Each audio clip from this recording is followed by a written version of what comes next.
Welcome back to our channel, where we tell the story of the different national flags in the world. In this episode we visit the Balkans in Europe and the flag of Bosnia and Herzegovina, a vibrant symbol of unity and a beacon of hope for a nation that's undergone significant transformation and hardships. Bosnia and Herzegovina is a fairly young nation, with a troubled and complicated past, and the national banner is very much a political statement, and to some extent enforced by the broader international community.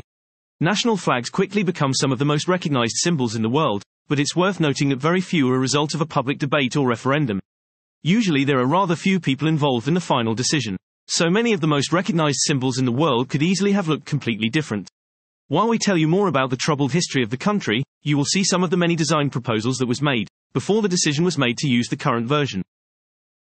It's impossible to tell the story about the flag of Bosnia and Herzegovina without shedding some light over the country's troubled past. The Republic of Yugoslavia included a number of ethnic groups, including Bosniaks, Croats, Serbs, Macedonians and Slovenians, groups that often had a very different culture and religious beliefs.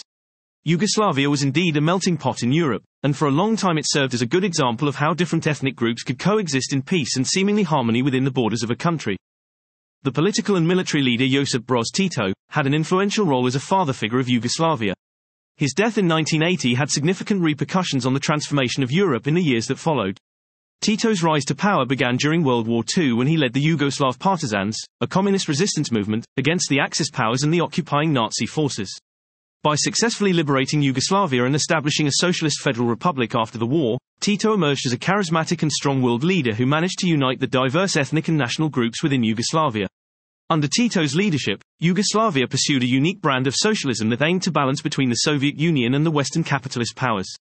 Tito managed to maintain a level of independence from both the Eastern Bloc led by the Soviet Union and the Western NATO countries, a stance known as non-alignment. This allowed Yugoslavia to receive aid from both sides and pursue its own domestic and foreign policies. Tito's death on May 4, 1980, marked the end of an era. With his passing, Yugoslavia faced numerous challenges that ultimately led to its disintegration. The various ethnic and national groups within the country, including Serbs, Croats, Bosniaks, and others, had long-standing tensions that had been held in check by Tito's strong leadership. Without his stabilizing influence, these tensions resurfaced and escalated. In the years following Tito's death, Yugoslavia's political and economic system faced severe strains. The country was hit by economic hardships, rising nationalism, and calls for greater autonomy or independence from its constituent republics. This eventually led to a series of political crises, and by the early 1990s, Yugoslavia began to disintegrate into separate nations. The breakup of Yugoslavia was marked by violent conflicts, particularly in Bosnia and Herzegovina, Croatia, and Kosovo. The Yugoslav wars resulted in significant loss of life, displacement of people, and extensive destruction. The international community, including the European Union, struggled to find effective ways to mediate and resolve the conflicts. The wounds has yet to heal in this part of Europe, and Bosnia and Herzegovina has seen its share of the bloody ethnic conflict. The civil war began in April 1992, shortly after Bosnia and Herzegovina declared independence from Yugoslavia. The country's diverse ethnic composition, consisting of Bosniaks, Croats, and Serbs, led to deep-rooted tensions and conflicting nationalist aspirations. The war was primarily fought between the three main ethnic groups, with the Bosnian Serb population receiving significant support from neighboring Serbia. The war lasted more than 3.5 years, and concluded with the signing of the Dayton Agreement on December 14, 1995, in Dayton, Ohio. This peace agreement was brokered by the international community, and it aimed to bring an end to the hostilities and establish a framework for peace in Bosnia and Herzegovina. The agreement divided the country into two semi-autonomous entities: the Bosniak Croat Federation and the Serb-dominated Republika Srpska. It also established a central government with a rotating presidency and other institutions. The Bosnian War resulted in a significant loss of life and widespread suffering. Accurate estimates of the total number of casualties vary, but it's generally accepted that tens of thousands of people lost their lives during the conflict. The numbers include both combatants and civilians.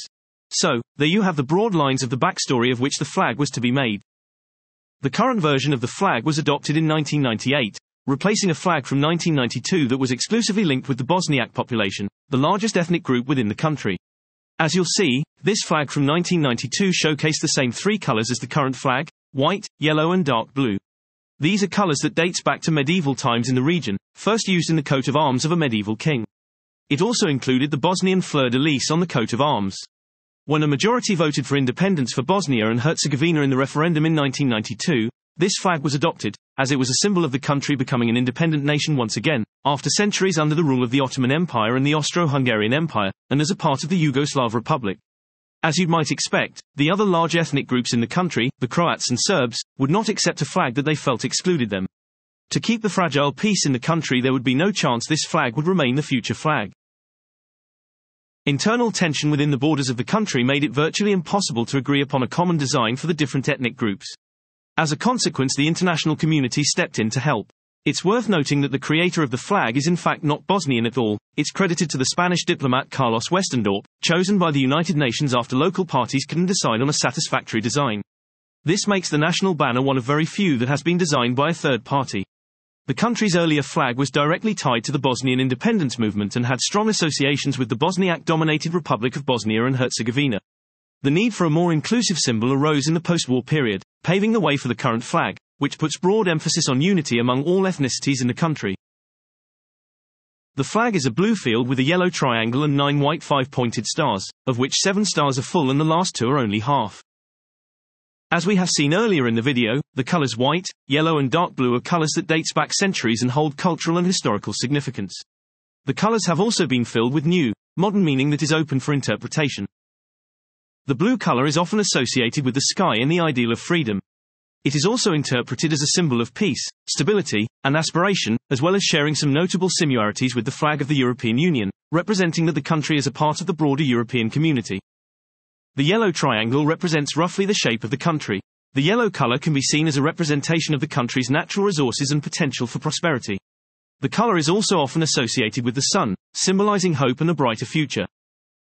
And the 3 points in the triangle represents the 3 constituent nations of Bosnia: Bosniaks, Croats, and Serbs. The white stars, which line up against the hypotenuse of the triangle, represent Europe, and they are infinite in number, signifying that for Europe, there is no end. As one might expect, the national banner, enforced by the international community, and designed in an environment where the tensions still fly high, is not cherished by all groups within the country, to put it mildly.